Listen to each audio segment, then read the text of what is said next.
आज हमारे बीच माननीय महाराजा वंशवर्धन सिंह जी का आगमन हुआ है। हम आपका बहुत दिल से हार्दिक अभिनंदन करते हैं, स्वागत करते हैं। स्वागत है। आज हम बहुत ही महत्वपूर्ण विशेष तौर से जिसने हमें जीवन दिया है, पृथ्वी जिसको हम माँ कहते हैं, तो एक माँ के लिए हमें क्या करना चाहिए और माँ ने हमें क्या दिया है, इस सुंदर कार्यक्रम के बीच में हम आज सब पहुँचे हैं। तो अभी सबसे पहले 2 घड़ी प्रभु की याद से आज के इस कार्यक्रम का हम शुभारंभ करेंगे। प्रभु पिता को, जो हम सब के पालनहार हैं, ऐसे हमारे परम प्रिय पिता को हम 2 घड़ी आह्वान करेंगे और उनका शुक्रिया करेंगे और कि आज वो हमारी सभा के बीच पहुंचे और हम सबको उनकी शक्ति प्रदान हो।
हम कैसे अपने उस माँ के लिए क्या कर सकते हैं, उस धरती माँ के लिए हम क्या ऐसा करें जो हमें उनकी दुआएं मिले, वो हमारी पालनहार है।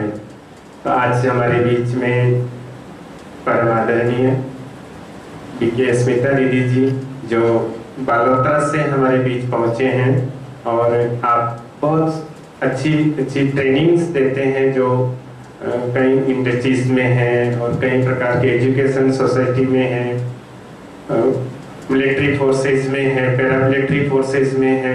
आपने बहुत सारे सेक्टर्स में जाकर के ऐसे कई लोगों को लाभान्वित किया है और उनके जीवन में एक सकारात्मक परिवर्तन की दिशा में बहुत सुंदर कार्य किया है। तो ऐसे हमारे परम आदरणीय दीदी जी का हम बहुत हार्दिक अभिनंदन और स्वागत करते हैं कि आप हमारे बीच पहुंचे हैं। अभी हम ब्रह्मा कुमारी दीदियों से अनुरोध करते हैं कि मंचासीन अतिथियों का तिलक पेज पहना करके बाबा के घर में हम स्वागत करते हैं आप सबका, और आपका भी बहुत स्वागत है। आप भी बाबा के घर में सभी पहुंचे हैं।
बहुत बहुत अभिनंदन और स्वागत।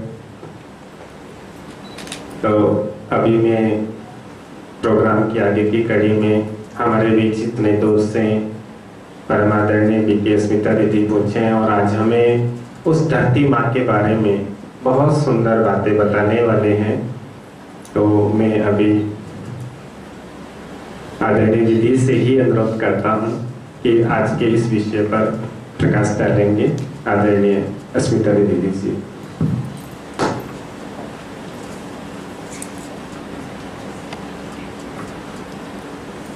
ओम शांति। Good morning. तो आज हम आदरणीय दीदी जी के द्वितीय पुण्यतिथि के अवसर में जो कार्यक्रम कर रहे हैं उसी कड़ी में आज का ये कार्यक्रम है। 22 अप्रैल 2023 को विश्व पृथ्वी दिवस के रूप से मनाया जाता है और इस दिवस को मनाया जाने के पीछे एक ही भावार्थ है कि हम पृथ्वी माता की रक्षा करें। कहते हैं धर्मो रक्षति रक्षितः, यानी जो धर्म की रक्षा करते हैं धर्म उनकी रक्षा करता है। तो जो पृथ्वी की रक्षा करेंगे पृथ्वी उनकी रक्षा करेगी। और हम पृथ्वी को माँ कहते हैं। हम सबको पता है कि पुत्र कुपुत्र हो सकता है लेकिन माता कभी कुमाता नहीं होती। परंतु आज धरती माँ अपने अंदर का जो दुख है वो कहीं न कहीं भूकंप के जरिए प्रकट कर रही है और ये सूचित कर रही है कि हमने धरती माता का दोहन किया है। दोहन का अर्थ होता है, दोहन का अर्थ होता है, दोहन का क्या अर्थ होता है? शोषण। दोहन का अर्थ होता है जरूरत से ज्यादा उसका उपयोग करना या उस पर अत्याचार करना, उसका शोषण करना। और हम सभी जानते हैं यदि हमारे पे भी अत्याचार हो, हमारा शोषण किया जाए तो कहीं न कहीं हम रिएक्ट अवश्य करेंगे, प्रतिक्रिया प्रदर्शित अवश्य करेंगे। तो ये जो सारी आपदाएं आज दिखाई दे रही हैं, ये आपदाएं सूचित कर रही हैं कि हमने इनका शोषण किया है और ये प्रतिक्रिया के रूप से हमारे सामने आ रही है। और यदि हम इसके प्रादुर्भाव से अपने आप को बचाना चाहते हैं तो क्या करना होगा? हमें शोषण को रोकना होगा और हमारी धरती माँ की सुरक्षा के लिए हमें कुछ कदम उठाने पड़ेंगे। कई बार हमें पता भी नहीं होता है कि हम कितना अधिक पर्यावरण को प्रदूषित कर रहे हैं। कुछ स्लाइड्स के माध्यम से मैं इस बात को क्लियर करना चाहूंगी कि वास्तव में मात्र 10 सेकेंड में क्या हो जाता है सारे संसार में, कितना अधिक पॉल्यूशन हम ऐड करते हैं। तो आप सभी एक बार बहुत लंबी गहरी सांस लीजिए और 10 सेकेंड के लिए रोकिएगा। अब छोड़ दीजिए। ये जो 10 सेकेंड हमने सांस रोका, इसमें क्या हुआ? आप कहेंगे कुछ भी नहीं, 10 सेकेंड में क्या होता है? परंतु ये हमारे सर्वे की रिपोर्ट कहती है कि मात्र 10 सेकेंड के अंदर 3716 टन के फ्यूल कंज्यूम हो चुके हैं। इतना ईंधन जलाया जा चुका है। 10 सेकेंड में 4 एकड़ जंगल नष्ट किया जा चुका है। 10 सेकेंड के अंदर 119 टन जहरीले गैस वायुमंडल में छोड़े जा चुके हैं। तो सोच सकते हैं कि प्रति सेकेंड कितना अधिक पॉल्यूशन हो रहा है। पॉल्यूशन किया किसने? प्रदूषण किया किसने? है जी, किसी दूसरे ने, हम सब ने। तो रोकेगा कौन? रोकना भी हम सबकी ही अहम जिम्मेदारी बनती है। तो प्रजापिता ब्रह्मा कुमारी ईश्वरीय विश्वविद्यालय के कई सारे प्रभाग बने हुए हैं। उसमें से एक प्रभाग है साइंटिस्ट, इंजीनियर्स और आर्किटेक्ट्स में। हम सब जानते हैं हमारे माननीय प्रधानमंत्री श्री नरेंद्र मोदी जी के नेतृत्व में अब की बार G20 की अध्यक्षता भारतवर्ष कर रहा है, जिसमें भारत को पुनः विश्व गुरु बनाने के लिए बहुत सारे प्रयास किए जा रहे हैं। और ये जो प्रयास हो रहा है उसका एक थीम रखा गया है, one planet, one family, one future. भले वैज्ञानिकों ने बहुत प्रयास किया है और अभी भी कर रहे हैं कि किसी अन्य ग्रह में भी प्लॉट खरीदें और वहां भी मानव वास करे, परंतु आपको क्या लगता है, हो सकता है?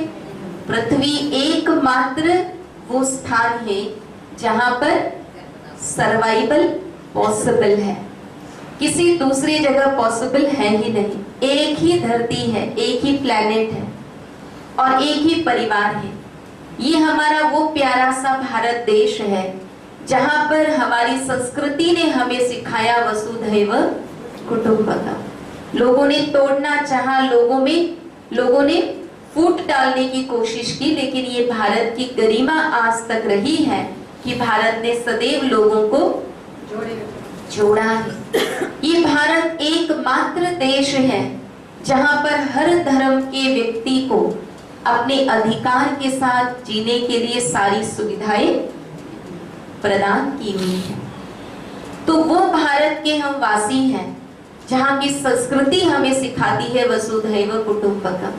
तो हमारे इस कुटुंब में कौन कौन आते हैं, बताएं जरा आप। हमारे इस कुटुंब में कौन कौन आते हैं? माता पिता और हम बच्चे, बस इसमें सब आ गए। हाँ जी, हाँ जी, भाई साहब कह रहे सब जीव जंतु भी आते हैं। और कौन आते हैं हमारे इस परिवार में? जी हाँ, पेड़ पौधे भी आते हैं हमारे इस परिवार में। हाँ जी, पांचों तत्व आते हैं हमारे इस परिवार में। और परिवार का जो सबसे छोटा सदस्य होता है, हम सभी अनुभवी हैं, बच्चा सबको बहुत प्यारा लगता है। और कहीं पे भी एक बच्चा होता है तो सबका फोकस, सबका अटेंशन उस बच्चे की ओर जाता है। हर कोई बच्चे को बहलाने की कोशिश करता है, हर कोई बच्चे को आइसक्रीम टॉफी कुछ भी देके खुश करने की कोशिश करता है। तो हमारे इस वसुधा परिवार के भी सबसे छोटा सदस्य हम किसको कहेंगे? हाँ जी, ये है पेड़ पौधे जो धरती माँ से चिपके रहते हैं। और जो बड़े सदस्य हैं, सबसे बड़े सदस्य किसको कहेंगे? बच्चा जो होता है वो पहले तो माँ के पास ही अपना समय गुजारता है, थोड़ा बड़ा होता है तो ऐसे घिसट के चलता है, वो है हमारे सांप केचुए आदि। और बड़ा होता है तो ऐसे रेंगते चलता है, वो है हमारे जीव जंतु। और बड़ा होता है तो दो पैरों से चलना सीखता है, वो है हम मनुष्य। तो हमारे इस वसुधा परिवार के सबसे छोटा सदस्य हमारे पेड़ पौधे हैं और सबसे बड़े सदस्य कौन है? हम मनुष्य। और बड़े सदस्यों की जिम्मेदारी क्या होती है? अन्य सदस्यों की पालना करना, उन्हें पोषण देना, उनकी रक्षा का ध्यान रखना। राइट? तो पहली बात जो आज हमें नक्की करना है कि हमें पेड़ पौधे के संरक्षण करने के साथ साथ जितना हो सके हमें पेड़ पौधे और लगाना जरूर है। मुझे नहीं मालूम है प्रोड्यूसर कौन है, लेकिन एक बहुत सुंदर सा, एक बहुत छोटा सा एक पेड़ को ना काटा जाए, उस पर एक ड्रामा बना हुआ है। तो मैं चाहूंगी आप सभी उस ड्रामा को देखें और मेरा उस बच्ची से निवेदन है आप आगे आके बैठो। हाँ जी, मैं आपसे ही कह रही हूँ, आप आगे आके बैठो, इस वीडियो को आप देखना और फिर देखने के बाद आप बताना कि आपने वीडियो से क्या सीखा। ठीक है? मुझसे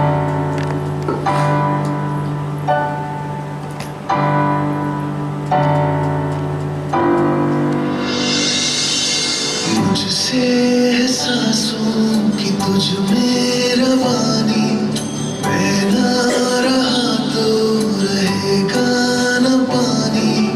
मुझसे एहसासों की तुझ में रवानी, मैं ना रहा तो रहेगा न पानी। मैं तेरा हिस्सा हूँ, तू मेरा हिस्सा है, मुझसे ही तू जिंदा है। ना काटो मुझे दुखता है, ना काटो मुझे बड़ा दुखता है। बड़ा दुखता है, दुखता है। ना काटो मुझे दुखता है।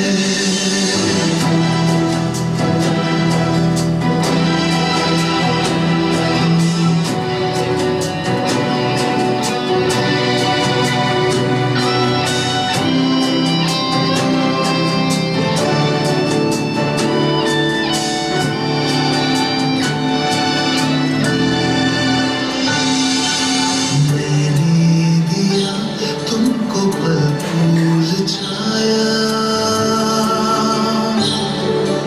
तू तो समझ ही न पाया। था मैं हरा फिर भी काटा गया, तुझको नजर भी न आया। मैंने दिया तुमको काटा गया, तुझको नजर भी न आया।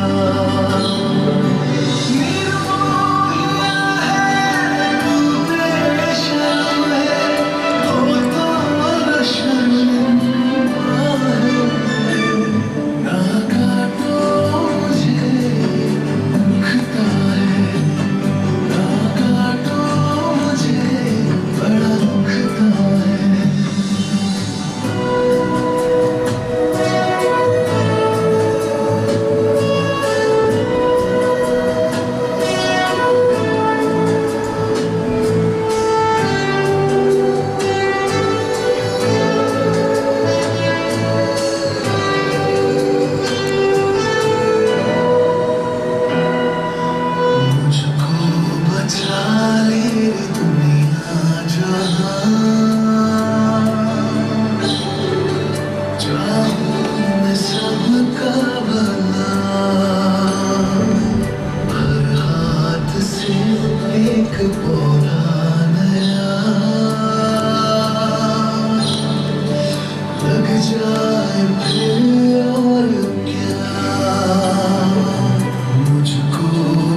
क्या लगाना चाहिए? पेड़ काटने भी नहीं चाहिए और नए पेड़ लगाने भी चाहिए। अच्छा, कोई दूसरा काटे तो उन्हें भी न काटने के लिए प्रेरित करना चाहिए। किसकी जिम्मेदारी? ये हम सबकी जिम्मेदारी है। आज भाई साहब हमारे बीच आए हैं। मुझे अभी दीदी बता रहे थे कि भाई साहब पूरे परिवार सहित माउंट आबू जाकर आए हैं। भाई साहब, आपने देखा होगा हमारा जो ज्ञान सरोवर का परिसर बना है, वहां पे पूरी कंस्ट्रक्शन में ये प्रयास किया गया है कि जहां तक हो सके पेड़ों को न काटा जाए, और उस चीज को एंश्योर करते हुए हमारा इतना बड़ा सा परिसर का निर्माण किया गया है। तो जो अति आवश्यक हो तो और बातें, अन्यथा हमारी कोशिश होनी चाहिए कि पेड़ों को काटा नहीं जाए। आज अगर ग्लोबल वार्मिंग भी हो रही है तो उसका एक मुख्य कारण है पेड़ों को अधिक से अधिक काटा जा रहा है। मैं आपको बताते हुए मुझे हर्ष हो रहा है कि रानी, आप जानते होंगे राजस्थान में पाली डिस्ट्रिक्ट में रानी करके एक स्थान है, वहां पे एक सज्जन है जिन्होंने 7 लाख नीम के पेड़ लगवाए हैं राजस्थान में, ऐसे रास्ते के किनारे। और मैं समझती हूँ वो एक प्रमुख कारण है कि आज राजस्थान में थोड़ी अच्छी बारिश होने लगी है। तो अगर हम चाहते हैं सुकून से जीना, तो कहीं न कहीं हमें इन पेड़ पौधों की रक्षा करना अति आवश्यक है। और हमारे जब कभी भी कार्यक्रम होते हैं और स्पेशली बच्चों के कार्यक्रम होते हैं, तो हम बच्चों को सदैव प्रेरित करते हैं। जैसे बच्चे बहुत खुशी से मनाते हैं अपना बर्थडे, है ना, फ्रेंड्स को बुलाना, कुछ सेलिब्रेट करना, केक कटिंग करना, बहुत कुछ करते हैं और बच्चे उसमें काफी इंजॉयमेंट महसूस करते हैं। तो हम ये सब कुछ करने के साथ साथ बच्चों को प्रेरित करते हैं। केवल बच्चों के लिए नहीं है, ये हम सबके लिए है कि हम अपने जन्म तिथि पर एक पेड़ जरूर लगाएं। पॉसिबल है बेटा? पॉसिबल है? पॉसिबल है। अच्छा, ऐसा भी नहीं पेड़ लगा दे फिर जिया नहीं जिया कोई मतलब नहीं। लगाने के बाद उसको पोषण मिलता रहे, उसकी हम पालना भी करें, उसको हम पानी भी दें, उसका भी ध्यान रखें, ताकि वो पेड़ के कारण हमें जो ऑक्सीजन की जरूरत है वो ऑक्सीजन हमें मिल सके। और ऑक्सीजन का महत्व शायद कोरोना काल में हम सबने बहुत अच्छे से महसूस किया है। ऐसे भी लोग थे जिन्होंने लाखों देने के लिए भी वो तैयार थे, परंतु उन्हें ऑक्सीजन नहीं मिला और आखिर उन्हें मृत्यु का शिकार होना ही पड़ा। और यही हमारे पेड़ पौधे हैं जो हमें फ्री में ऑक्सीजन देते हैं। तो इसलिए हमारी ही सर्वाइवल के लिए पहला कदम, और एक छोटा सा ही कदम है जो हम अपनी ओर से उठा सकते हैं, वो है हम पेड़ पौधे लगाएं। साइंटिस्ट, इंजीनियर्स, आर्किटेक्ट्स विंग की ओर से एक अभियान की शुरुआत की गई है। इसी 22 अप्रैल 2023 को इस अभियान की लॉन्चिंग माउंट आबू में हुई। हमारे सिरोही के आदरणीय एसडीएम साहब की उपस्थिति में, जिस अभियान का नाम रखा गया है वन अर्थ कैंपेन। और इस कैंपेन में हम कुछ एक बातें लोगों को सिखाने की कोशिश कर रहे हैं, जिसमें पहली बात ये है कि हम पेड़ काटेंगे नहीं और अधिक से अधिक पेड़ लगाएंगे। दूसरी बात, क्या हम कर सकते हैं? अर्थ को अगर हम इंग्लिश में स्पेल करें तो क्या है? EART और H। ई से हमें क्या करना है? एम्पावर योरसेल्फ, यानी हमें खुद को शक्तिशाली बनाना है। और हम जो इस विद्यालय से जुड़े हुए हैं, हम इस बात को बहुत अच्छी तरह से अनुभव करते हैं कि यदि हमें अपने आप को शक्तिशाली बनाना है तो उसका एक ही तरीका है, हमें शक्तियों के स्रोत के साथ जुड़ना पड़ेगा, जिन्हें हम परमात्मा, ईश्वर, अल्लाह, खुदा कहते हैं। तो जितना परमात्मा से जुड़ते हैं उतनी आत्मा हमारी शक्तिशाली हो जाती है। और आत्मा जितनी ताकतवर होती है उसकी बाहरी आवश्यकताएं उतनी कम होगी, ज्यादा होगी। हम जितना अंदर से शक्तिशाली हैं, हमारी बाहरी आवश्यकताएं उतनी उतनी कम हो जाएगी। गांधी जी ने एक बहुत अच्छा स्टेटमेंट कहा, nature has enough for human need but not for human greed. यानी प्रकृति के पास हमारी आवश्यकताओं को पूर्ति करने के लिए बहुत है, पर्याप्त है, परंतु हमारी बढ़ती हुई इच्छाओं को पूर्ण करने के लिए नहीं। और आज आप सोचिए, इतने जो पेड़ काटे जा रहे हैं, क्या वो हमारी जरूरत है इसलिए, या हमारी बढ़ती हुई इच्छाओं को पूर्ति करने के लिए? क्या कहेंगे? हमारी बढ़ती हुई इच्छाओं को पूर्ति करने के लिए ये सब कुछ किया जा रहा है। तो यदि मात्र आवश्यकता के लिए हम इसका उपयोग करेंगे तो प्रकृति के पास पर्याप्त है, इसमें कोई परेशानी कदापि आ नहीं सकती है। फिर आता है ए से क्या करना? Avoid non vegetarian diet.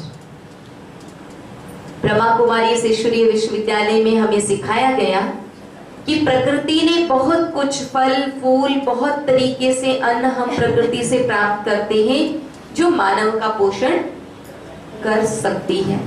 उसके बावजूद भी हम यदि जीव जंतुओं की हत्या करके उनको अपना भोजन बनाते हैं तो ये मानवता नहीं है। और मनुष्य का निर्माण, मनुष्य के शरीर का निर्माण नॉन वेजिटेरियन फूड के लिए हुआ ही नहीं है। तो ये भी प्रकृति के संरक्षण के लिए, धरती माँ के संरक्षण के लिए हमारी ओर से कदम है कि हम मांसाहारी भोजन न खाएं और दूसरों को भी न खाने के लिए प्रेरित करें। फिर आता है आर से जो बात आती है वो हम बहुत पहले से सुनते आए हैं, रिड्यूस, रीयूज और रिसाइकल। क्या रिड्यूस करें? क्या रिड्यूस करें? कम क्या करें? रिड्यूस माने कम करना। क्या कम करें? हम अपनी आवश्यकताओं को कम करें। क्या कम करें? हम खरीदारी को कम करें। अगर हम रीयूज करेंगे तो खरीदारी अपने आप कम हो जाएगी। और मैं समझती हूँ ब्रह्मा कुमारी ईश्वरीय विश्वविद्यालय के हर एक सेवा केंद्र पर हम इस बात का पालन करते हैं। इवन जो दूध की थैलियां आती हैं हम उसे सिर्फ फेंकते नहीं हैं, हम उसको अच्छे से सर्फ से धोते हैं और उसको हम जहां तक हो सके उसे यूज करते रहते हैं। सिंगल यूज पॉलीथीन, आपको पता होगा आज की तारीख में बहुत ज्यादा इसके बारे में अवेयरनेस फैलाने की कोशिश की जा रही है कि पॉलीथीन आया, पॉलीथीन को यूज किया और फेंक दिए। करना नहीं तो क्या करना है? क्या करना है? हम सेंटर्स पर करते हैं। हमारे माताएं भाई जो भी यहाँ बैठे हैं, हम आपको आज इस बात की अपील करते हैं। क्या करेंगे आप? क्या करेंगे आप? यूज। पहली बात है, शायद आपको पता है आज की तारीख में प्लास्टिक्स अवेलेबल है जिस पे लिखा रहता है बायोडिग्रेडेबल। माना वो प्लास्टिक यदि हम फेंकते भी हैं तो वो मेल्ट हो जाएगा, मतलब वो प्रकृति में मिल जाएगा, वो नुकसान नहीं करेगा। अगर यूज करना है तो वो बायोडिग्रेडेबल प्लास्टिक को यूज करें। और यदि हमारे पास ऑलरेडी है वो प्लास्टिक्स जो हम यूज करते आए हैं जो बायोडिग्रेडेबल नहीं है, तो भी हमारी कोशिश होनी चाहिए बार बार उसे धो के साफ करके हम उसे जितना अधिक हो सके उसका उपयोग करते रहें। प्लास्टिक के उपयोग को कम करें, जितना हो सके इसे बार बार यूज करें। और दूसरी बात, जो चीज रिसाइकलेबल है केवल उन्हीं चीजों का हम प्रयोग करें।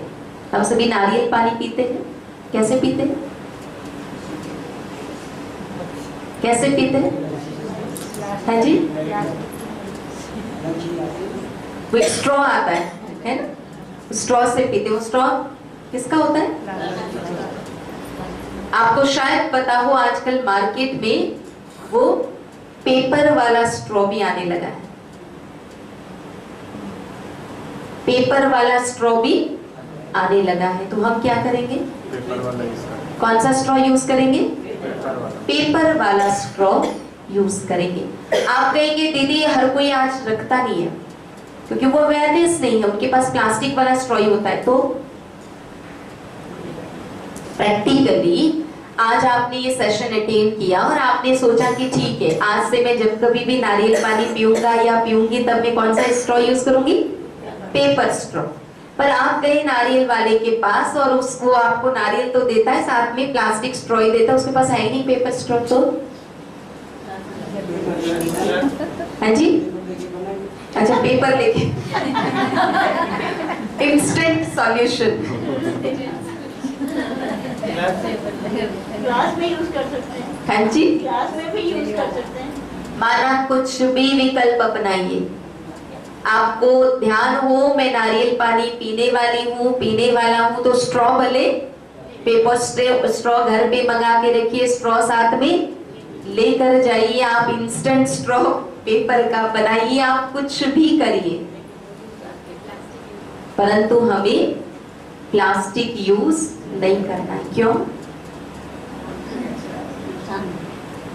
अगर हम चाहते हैं हमारे आने वाले जेनरेशन को, हमारे बच्चे, हमारे पोतरे, हमारे दोतरे वो चैन की सांस ले सके, उन्हें शुद्ध हवा मिल सके, उन्हें पीने योग्य पानी उपलब्ध हो, तो उसके लिए आज से हमें ये सब कुछ करने की जरूरत है। ठीक है, अब नेक्स्ट क्या आता है? EAR और फिर T से आता है ट्रस्टीशिप। भगवान ने हमें ये जो शरीर दिया है, ये भगवान की अमानत है।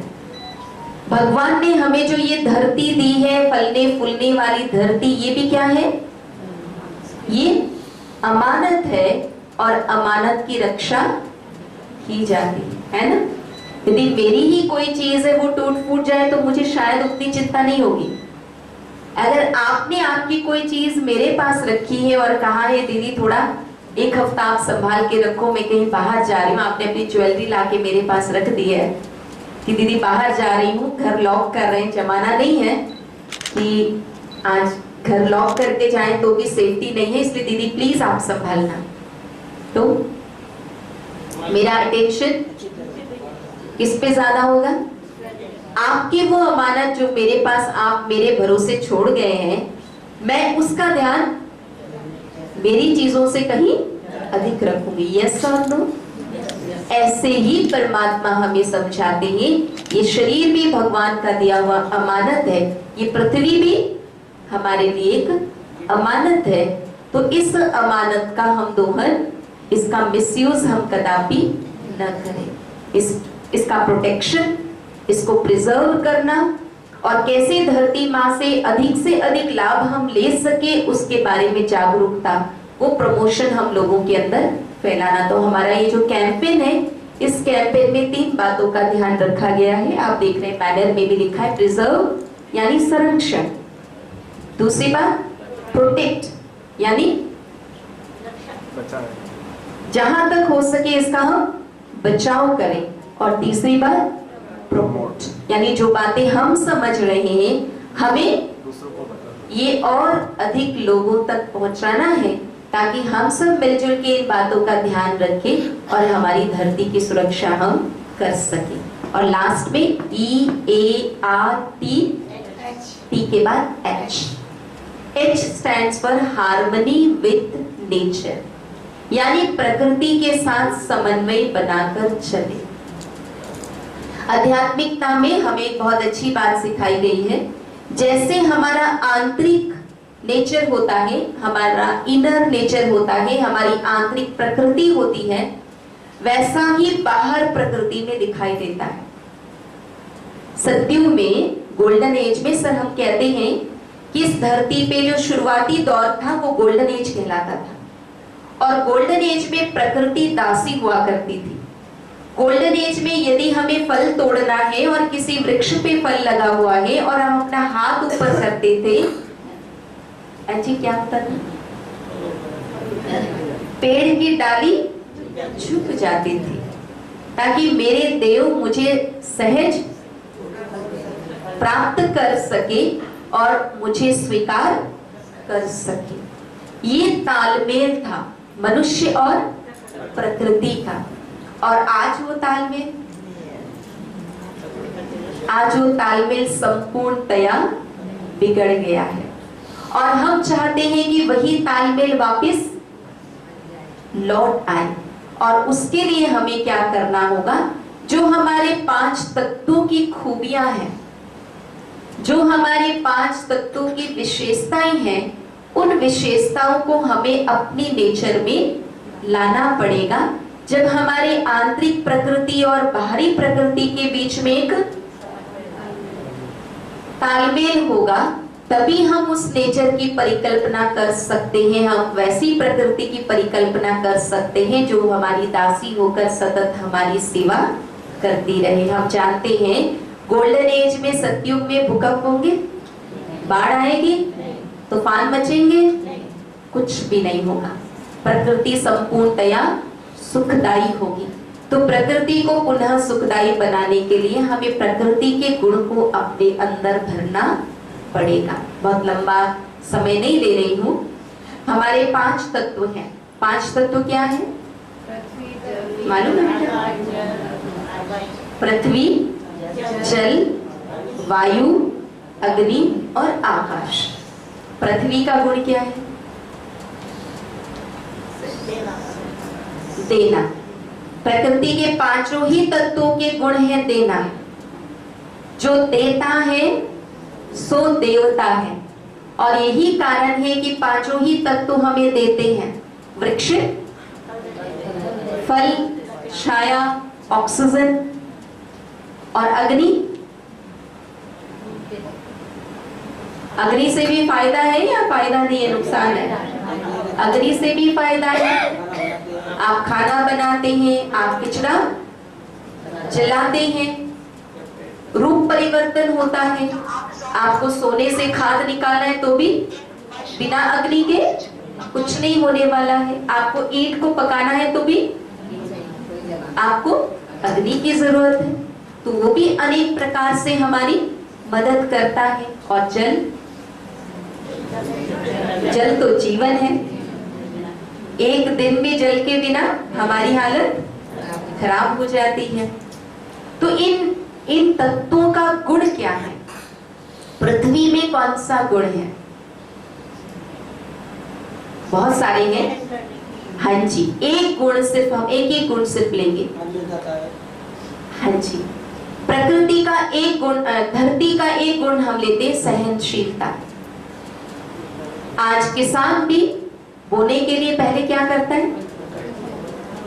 खोदता है ना?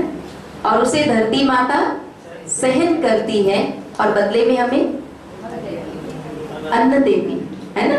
तो ये गुण आज हम अपनाते कि कोई हमारा नुकसान भी करे तो भी हमें इतना बड़प्पन रखना है कि हम उन सारी बातों को सहन करते हुए भी हम उनका भला करें। तब प्रकृति हमारी दासी, धरती हमारी दासी बनेगी। भूकंप कभी कभी कभी नहीं आएगा। अब लेते हैं जल। जल का गुण क्या है? जल का गुण है शीतलता।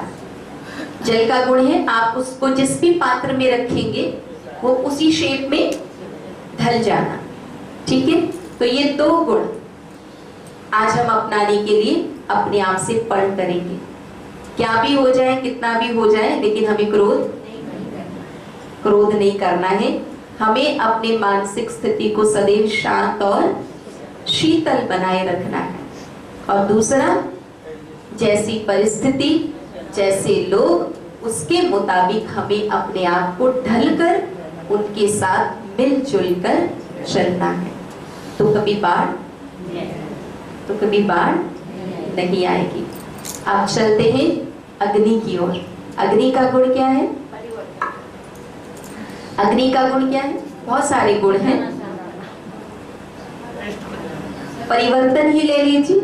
अग्नि का गुण है आप अगर पानी डालेंगे तो आप पानी डालते हैं अग्नि में, या आप आंच पे पानी चढ़ाते हैं तो क्या होता है?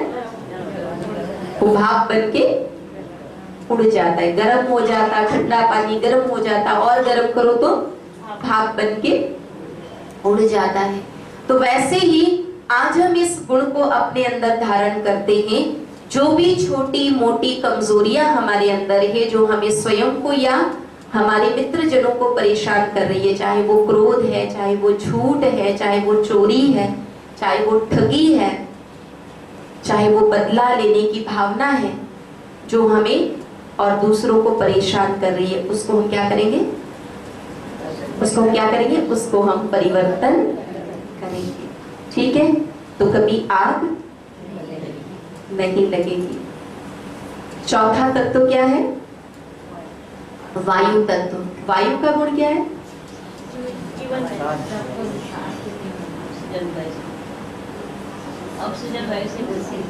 वायु से ही हमें ऑक्सीजन प्राप्त होता है। वायु का और क्या गुण है? जीवन देना। जीवन देना। वायु हल्का होता है, इसलिए यूं ऊपर रहता है। तो आज हम वायु से इस गुण को धारण करेंगे। सामाजिक जिम्मेदारियां हैं, पारिवारिक जिम्मेदारियां हैं, कार्य की जिम्मेदारियां भी हैं, भले जिम्मेदारियां हैं, लेकिन हमें उन सब जिम्मेदारियों को भगवान को सौंपकर हल्का रहना है। अगर वायु की तरह हमने इस हल्केपन के गुण को धारण कर लिया तो कभी तूफान की आफत में नहीं पड़ेंगे। और आकाश,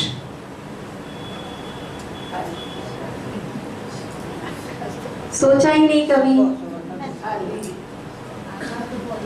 हाँ जी, आकाश तो बोला है। आकाश में भी कोई गुण है या नहीं है? है क्या गुण है? हाँ जी, वेरी गुड। विशालता। देखते जाओ, कहीं अंत नहीं है।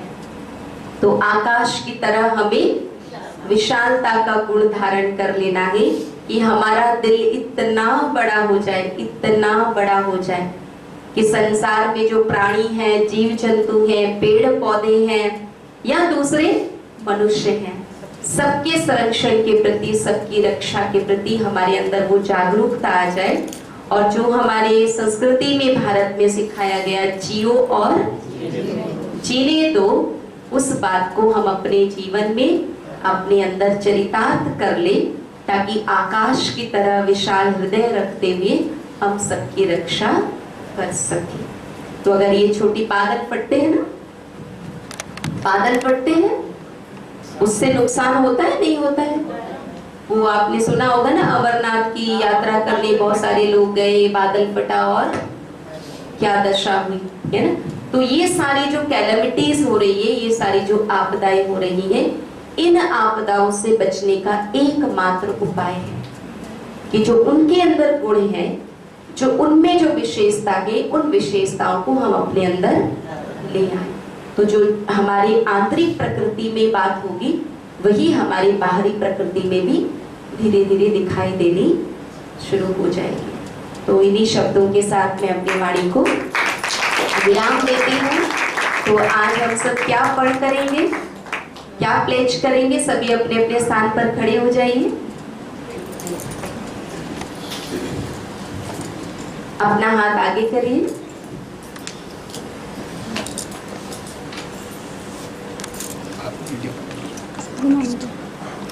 ओम शांति। आज हम विश्व पृथ्वी दिवस के अवसर पर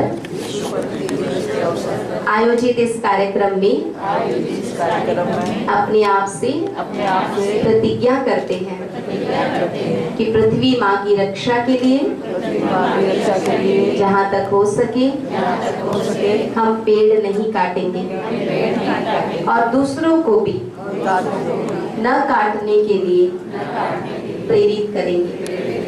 हम अधिक से अधिक पौधारोपण करेंगे और उस पौधे का पोषण भी करेंगे।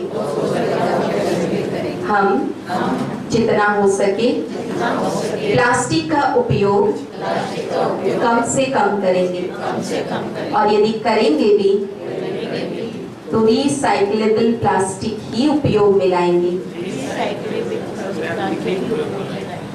जहाँ तक हो सके प्लास्टिक को अच्छे से धोकर हम बार बार यूज करते रहेंगे। हम आज अपने आप से प्रतिज्ञा करते हैं कि पांचों तत्वों के अंदर जो गुण समाये हुए हैं उन गुणों को हम अपने अंदर भरते हुए हमारी आंतरिक प्रकृति और बाह्य प्रकृति के बीच एक सुंदर सा तालमेल अवश्य बनाएंगे। ओम शांति। दीदी जी का आपने बहुत ही सुंदर शब्दों में हमको बहुत सहज रीति से उन बातों को फोकस कराया जो वास्तव में हमारे जीवन के लिए बहुत बहुत जरूरी है। अभी हम आज के इस कार्यक्रम के हमारे मुख्य अतिथि महाराव महाराजा श्री वंशवर्धन सिंह जी का अभिनंदन तो किया हमने, करते हैं, और बाबा के घर में आप जरूर आते ही रहेंगे। और आज के इस सुंदर विषय पर आप अपना उद्बोधन देंगे हमारे महाराज महाराव वंशवर्धन। ओम शांति। ओम शांति। सभा में उपस्थित आदरणीय दीदी जी जो पधारे हैं हमारे बीच में, और बूंदी के सभी प्रबुद्ध व्यक्ति, पारिक साहब, गीता दीदी, बहुत बहुत धन्यवाद। आपने इस सुंदर अवसर पर मुझे आपके बीच आमंत्रित किया, और जिस प्रकार बहुत ही विस्तार रूप से दीदी ने हमारे बीच में प्रकृति को बचाने के लिए जो भी चीज़ें रखी है, मैं मानता हूँ कि न सिर्फ आप जो एक एल्डरली एज ग्रुप के हो, पर जिस प्रकार ये छोटे बच्चे भी यहाँ पे हमारे बीच में उपस्थित है, मैं चाहता हूँ कि आप जिस प्रकार आप कहते हैं कि चैरिटी बिगिंस फ्रॉम होम, आप जिस प्रकार अपने घर में अपने बच्चों को चीज़ें सिखाएंगे, पानी का कंजम्पशन कम करना, इलेक्ट्रिसिटी का कंजम्पशन कम करना, आप कमरे से बाहर जाते हैं तो लाइट्स बंद करना, और पुराने जो वस्त्र हैं उनको रिसाइकिल रीयूज करना, इन सब चीज़ों को आप एक बाल अवस्था में एक बच्चों को सिखाएंगे। स्कूल में जो हमारे जो लोग हैं जो जुड़े हुए हैं एज टीचर्स, वो स्टूडेंट्स को एक उनकी पाठशाला के एक कार्यक्रम में हर रोज भी अगर इन चीज़ों को उनके सामने रखेंगे, तो मैं समझता हूँ कि बाय द टाइम जब वो एक बड़ी उम्र में आएगा तो वो ऑटोमेटिक ज़्यादा रिस्पॉन्सिबल भी होगा, पेड़ों को न काटने की रिस्पॉन्सिबिलिटी भी उसमें होगी, उनको बचाने की रिस्पॉन्सिबिलिटी भी उसमें होगी, और तभी जाके हमारा जो आपकी जो वन प्लैनेट वाला जो आपका जो ये उद्देश्य है वो पूरा हो पाएगा। और जिस प्रकार गवर्नमेंट की इतनी सारी योजनाएं हैं सोलर पावर यूज करने की, हमें ज़्यादा से ज़्यादा उस तरफ प्रेरित होना चाहिए। आपको हर वो चीज़ करनी चाहिए जिससे आपके जो मिनरल्स हैं अर्थ के, वो ज़्यादा से ज़्यादा आगे से आगे जनरेशन को पास ऑन हो सकें। इसी के साथ बहुत बहुत धन्यवाद। ओम शांति।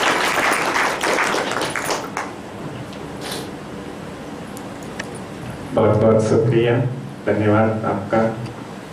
आपने बहुत ही सुंदर शब्दों में हम सबको संस्कार का निर्माण अपने परिवार में सबसे पहले छोटे बच्चों से ही करना चाहिए, क्योंकि वही हमारी भावी पीढ़ी है, और उसी समाज में हम उन नई चीज़ों को फिर से दे पाएंगे।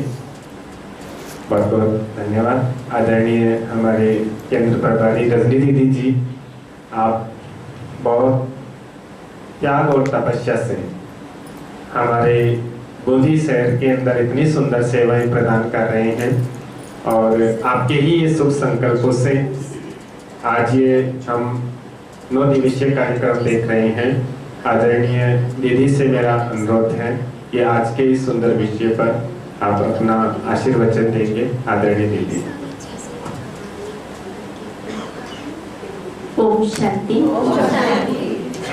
परम पिता परमात्मा की प्रिय संतान, मंच पर उपस्थित हमारे दरबार और हमारे बड़े भाई पारिक जी और आप सभा में उपस्थित सभी भाई बहनें और विशेष रूप से हमारे बीच अस्मिता बहन पधारे हुए हैं।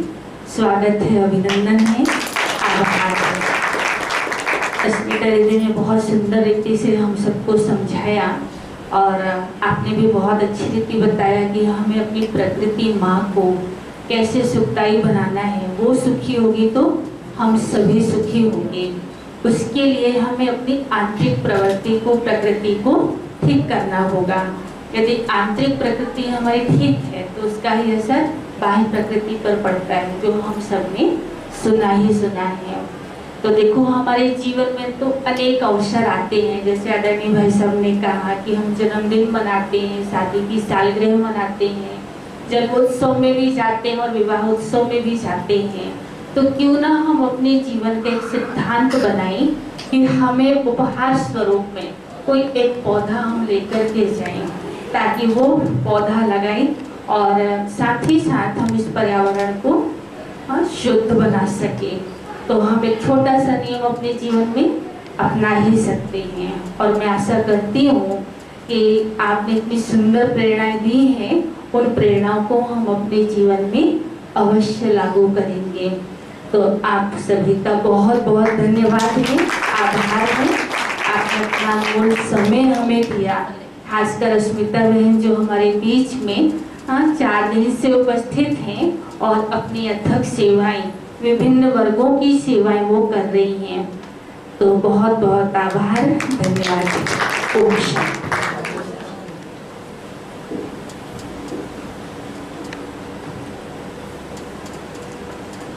बहुत बहुत धन्यवाद दीदी जी का।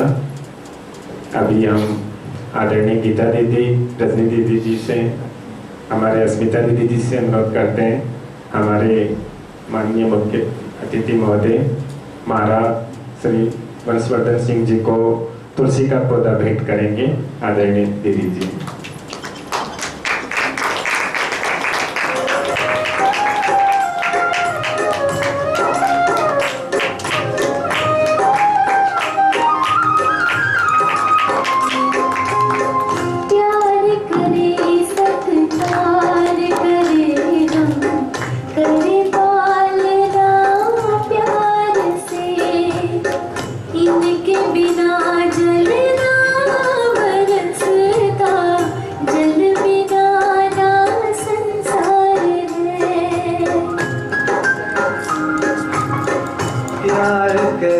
सत्कार करे हम, करे पालना प्यार से, इनके बिना जलना बरसता जल बिना। आप सभी का भी बहुत बहुत आभार, जो आपने बहुत ही ध्यान से हमारे इस आज के कार्यक्रम को आप सुना। आप सभी जानते हैं हमारे परम आदरणीय, हम सब के दिलों में राज करने वाले हमारे आदरणीय बड़े दीदी कमला दीदी जी, जिन्होंने हम सबको बहुत सुंदर पालना दी, ऐसी पालना दी जो शायद हम इस जन्म तो क्या कई जन्मों तक उस पालना को कभी भूल नहीं सकते। ऐसे संस्कार हमें दिए जो शायद वो संस्कार हमारे जीवन में सदा सदा चलते रहेंगे।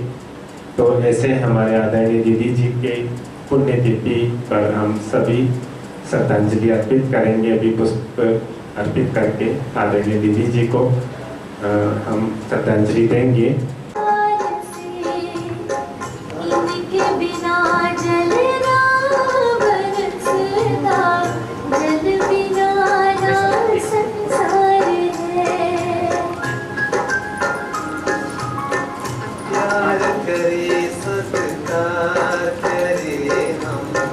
करे पालना प्यार से, इनके बिना जलना बरसता जल बिना ना संसार है।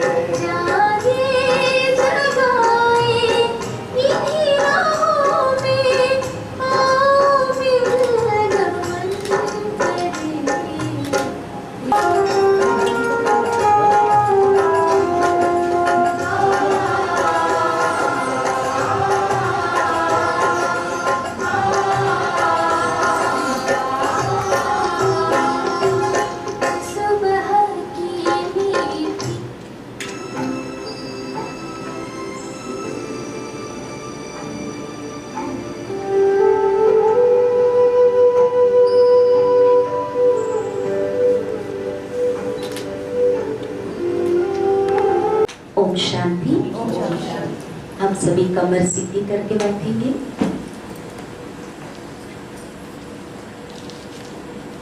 ध्यान को एकाग्र करेंगे।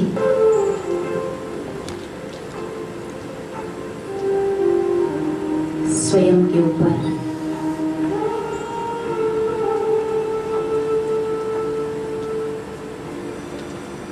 प्रकृति का बना हुआ 5 तत्वों का ये पुतला, जिसका उपयोग हम प्रतिपल करते हैं, आंखों से देखते, कानों से सुनते, मुख से बोलते,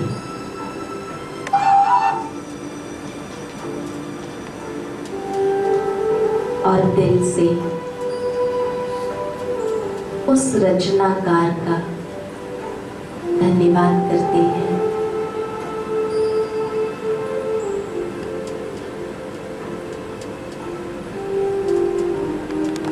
जिसने हमें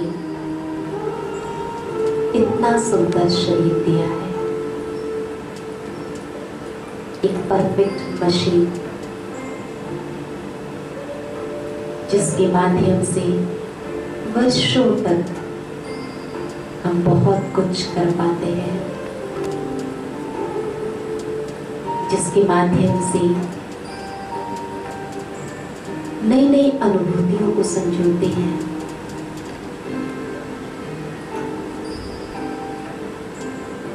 इस देह के अंदर मस्तक के बीच देह को चलाने वाली एक शक्ति विराजमान है। मेरा ध्यान मस्तक के बीच एकाग्र है और मैं अपने आप को एक सूक्ष्म ज्योति बिंदु के रूप में देख रही हूँ, एक चमकता हुआ सितारा।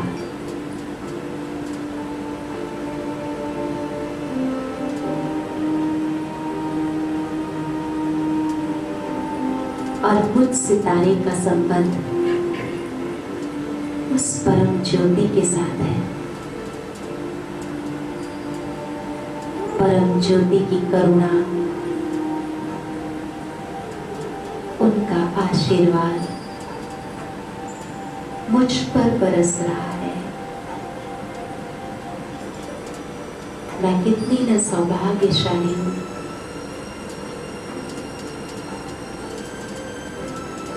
जो उनकी नजर मुझ पर है। उनसे शांति की किरणें आकर मेरे अंतर मन को शांत कर रही है।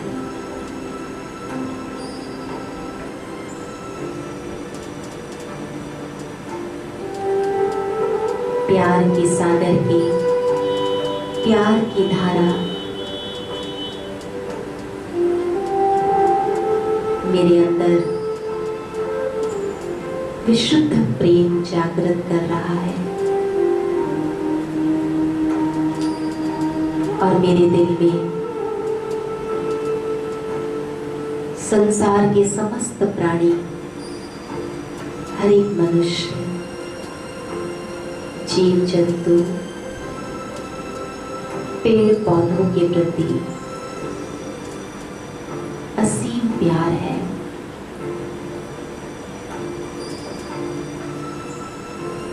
मेरी ये आंतरिक भावना है।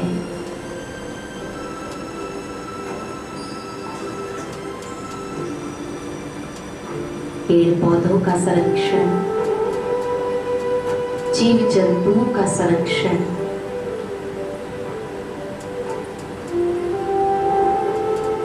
दूसरों के संरक्षण में ही मेरा संरक्षण है।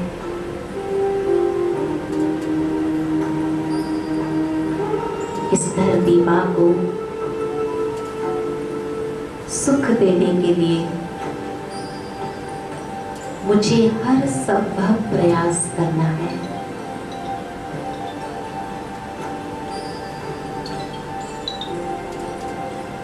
और और इस धरती पर जन्मी एक महान हस्ती आदरणीय कमला दीदी जी।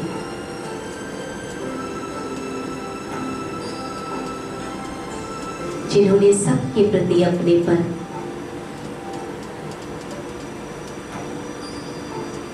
सबके प्रति निस्वार्थ प्यार लुटाया है। आज उनकी आत्मा को याद करते हुए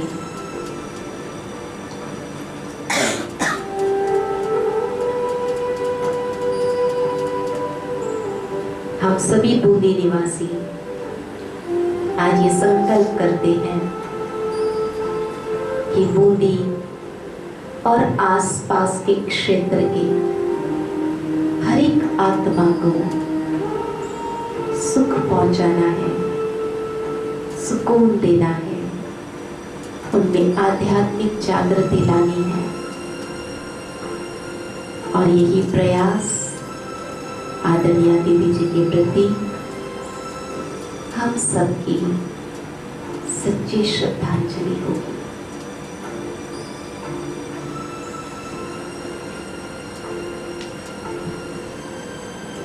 ओम शांति।